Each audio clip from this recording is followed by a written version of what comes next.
اکثر اگر آپ نے علماء کرام سے فقہی مسائل سنے ہوں یا اگر آپ نے توضیح المسائل کو اٹھا کر دیکھا ہو تو ایک اصطلاح استعمال ہوتی ہے توضیح المسائل میں، یا علماء کرام فقہی مسائل بیان کرتے ہوئے استعمال کرتے ہیں، وہ ہے کہ اس عمل کو رجائے مطلوبیت کی نیت سے انجام دینا چاہیے. ٹھیک ہے، اس کا کیا مطلب ہوتا ہے رجائے مطلوبیت کی نیت سے انجام دینا چاہیے؟ رجائے مطلوبیت کی نیت آپ کو وہاں کرنی ہوتی ہے جہاں آپ کو اپنے مجتہد کا فتویٰ نہیں پتہ ہوتا. ٹھیک ہے، یا آپ کے مجتہد نے کسی عمل کے بارے میں فتویٰ نہیں دیا ہوتا تو وہاں پر رجائے مطلوبیت کی جو ہے وہ نیت کرنی ہوتی ہے. اب پہلے اس کا مطلب سمجھ لیجئے. رجائے مطلوبیت دو لفظ ہے اس میں، ایک ہے رجا، ایک ہے مطلوبیت. رجا کا مطلب ہوتا ہے امید، ٹھیک ہے، اور مطلوبیت کا مطلب ہوتا ہے کہ چاہا گیا. صحیح ہے، یعنی ہم کسی کام کو اس لیے انجام دے رہے ہیں کہ ہمیں امید ہے کہ شاید اللہ نے یہ چاہا ہوگا، اس لیے ہم انجام دے رہے ہیں. ٹھیک ہے، اس کو کہتے ہیں رجائے مطلوبیت. اب میں آپ سے سوال کرتا ہوں، کیا آپ کو پتہ ہے کہ نماز وحشت دنیا بھر میں جتنے مومنین مرے ہیں کیا ان سب کے لیے ایک نماز وحشت پڑھی جا سکتی ہے؟ ایک نماز وحشت پڑھی جا سکتی ہے یا سب کے لیے الگ الگ پڑھنی؟ یہ تو آپ نے فتویٰ دے دیا. آغا سیستانی کا بتائیے. اب آغا سیستانی اس معاملے میں جو ہے وہ کہتے ہیں وہ خاموش ہو گئے اس معاملے میں. کیوں؟ وجہ یہ ہے کہ وہ کہتے ہیں کہ ہر نماز کے لیے جو ہے وہ ہر بندے کے لیے نماز وحشت الگ پڑھنی ہے. اب جو ہے وہ ہم جو ہے وہ بالفرض ایک دن میں 100 بندے مر رہے ہیں تو کیا 100 نمازیں الگ پڑھیں؟ کیا ہم جو ہے وہ ایک نہیں پڑھ سکتے؟ تو وہ کہتے ہیں ایک پڑھنی ہے تو پھر رجائے مطلوبیت کی نیت سے پڑھ لو. ٹھیک ہے، یعنی مستحب کی نیت نہیں کرنی. اگر مستحب کی نیت کریں گے تو یہ گناہ ہے. ٹھیک ہے، گناہ ہے. صحیح ہے. بدعت کسے کہتے ہیں یہ پتہ ہے آپ کو؟ بدعت کسے کہا جاتا ہے؟ جو چیز دین میں نہ ہو اس کو آپ ایجاد کر لیں اسے بدعت کہتے ہیں. ٹھیک ہے، اب ہم جو ہے وہ فقہی مسائل میں آغا سیستانی کو فالو کرتے ہیں. آغا سیستانی نے ایک معاملے میں فتویٰ دیا ہی نہیں کہ یہ مستحب ہے یا نہیں ہے. ہم اپنی جانب سے کہہ رہے ہیں کہ یہ مستحب ہے. ٹھیک ہے، تو یا تو جو ہے وہ دو تین باتیں ہو سکتی ہے. یا تو جو ہے وہ ہم خود مجتہد ہو گئے، ٹھیک ہے، کہ جو ہے وہ ہم اپنے علم کی بنیاد پر کہہ رہے ہیں کہ یہ کام مستحب ہے. ٹھیک ہے، یا دوسرا جو ہے وہ ہمیں پتہ نہیں ہے کہ یہ جو ہے وہ مستحب کہنا اس طریقے سے گناہ ہے یا گناہ نہیں ہے. ٹھیک ہے، تو اس طریقے سے ہم کسی بھی مسئلے میں حکم نہیں لگا سکتے کہ فلاں کام جو ہے وہ مستحب ہے. تو اب جو ہے وہ نماز وحشت ہم جو ہے وہ تمام بندوں کے لیے پڑھیں گے، لیکن نیت کیا کریں گے؟ رجائے مطلوبیت. شاید امید ہے کہ اللہ نے ایسا چاہا ہوگا، اگر چاہا ہوگا تو ثواب مل جائے گا. ٹھیک ہے، اور اگر نہیں چاہا ہوگا تو مستحب نماز تو بہرحال ہے. ٹھیک ہے، تو ایک بات یہ ہو گئی. دوسرا اگلا سوال، نماز غفیلہ مغرب اور عشاء کے درمیان پڑھنی ہے. ٹھیک ہے، تو اس کا وقت کب تک ہوتا ہے؟ دیکھیے پہلے تو یہ سمجھ لیجیے نماز غفیلہ کا نام غفیلہ کیوں ہے کہ اکثر مومن اس سے غافل ہوتے ہیں، کوئی پڑھتا ہی نہیں ہے. صحیح ہے، غافل رہتا ہے اس لیے اس کا نام پڑ گیا نماز غفیلہ.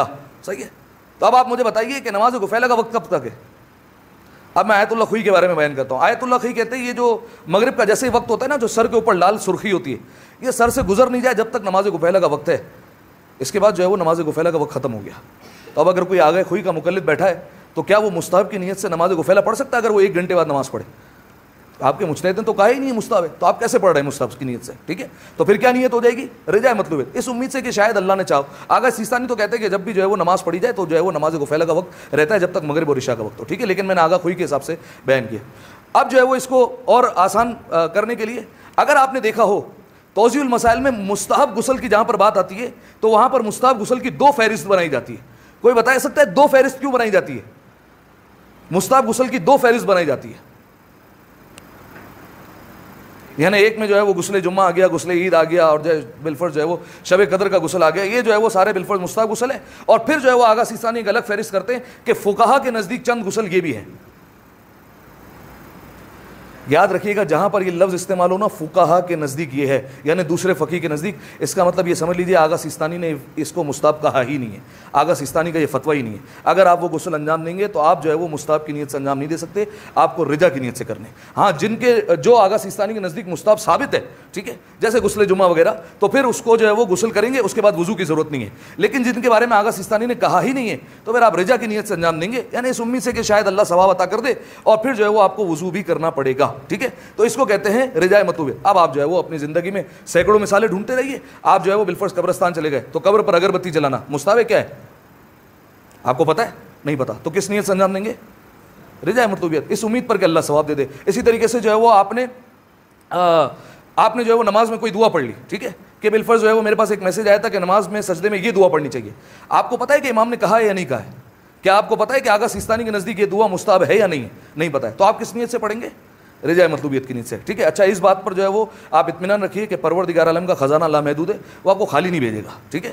کچھ نہ کچھ جو ہے وہ دے کر ہی بھیجے گا. ایسا نہیں کہ آپ امید رکھیں اور وہ خالی لوٹا دے, صحیح ہے, ایسا نہیں ہو سکتا, ٹھیک ہے. تو رجائے مطلوبیت آپ سمجھ لیجیے آسان زبان میں یہ ماسٹر کی, ٹھیک ہے, کہ اگر بالفرض جو ہے وہ آغا سیستانی کے نزدیک مستحب نہیں بھی ہے تو یہ ماسٹر کی ہے کہ اگر آپ نے اللہ سے امید رکھ کر انجام دیا تو پروردگار عالم جو ہے وہ ثواب عطا کر ہی دے گا.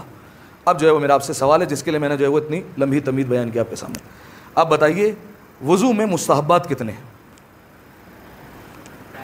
اچھا یہ جو آپ مستحبات بیان کر رہے ہیں نا, آپ آغا سیستانی کی اگر توضیح ہو نا آپ کے پاس اٹھا کر دیکھیے گا, آغا نے اپنے چیپٹر میں لکھا ہی نہیں ہے. ڈائریکٹ بات کہاں سے شروع ہوتی ہے؟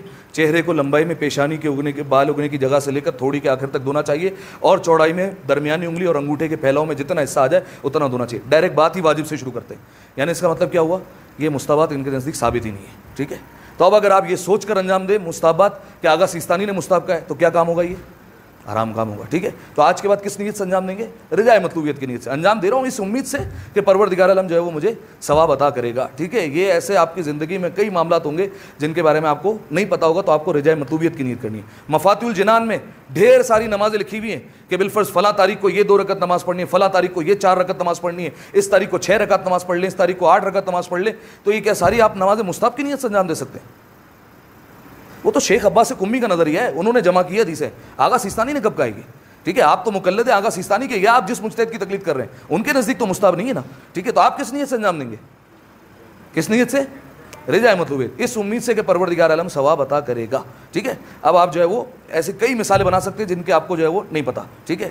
بالفرض جو ہے وہ قبرستان جا کر جو ہے وہ کوئی دعا پڑھنا خاص, یہ کیا ہے؟ مستحب ہے, آغا سیستانی کے نزدیک نہیں پتا میں, ٹھیک ہے. کس نیت سے انجام دیں گے؟ رجائے مطلوبیت. قبر پر جا کر پانی چھڑکنا, اگرچہ دیکھیں روایت میں ہے, لیکن جو ہے وہ ہم جو ہے وہ امید تو کریں گے نا پروردگار عالم ثواب دے گا, لیکن ہم بات کریں آغا سیستانی نے اس حوالے سے کوئی فتویٰ نہیں دیا, تو آپ رجائے مطلوبیت کی نیت کریں گے. قبر پر پانی ڈالنا, قبر پر پھول ڈالنا, اس پر ہاتھ رکھ کر کوئی دعائیں پڑھنا, یا جو ہے وہ بالفرض جو ہے وہ نماز وحشت پڑھنا, اسی طریقے سے جو ہے وہ کئی چیزیں ایسی ہو جائیں گی کہ جن کے بارے میں آپ کو نہیں پتا, تو پھر اس میں آپ کو نیت کرنی ہے رجائے مطلوبیت کی. آپ اس میں ڈائریکٹ اگر مستحب کی نیت کریں گے تو گنہگار کہلائیں گے, ٹھیک ہے, کیونکہ آپ نے جھوٹا قول اپنے نقل کر دیا, منسوب کر دیا اپنے مجتہد سے یا ائمہ علیہم السلام سے.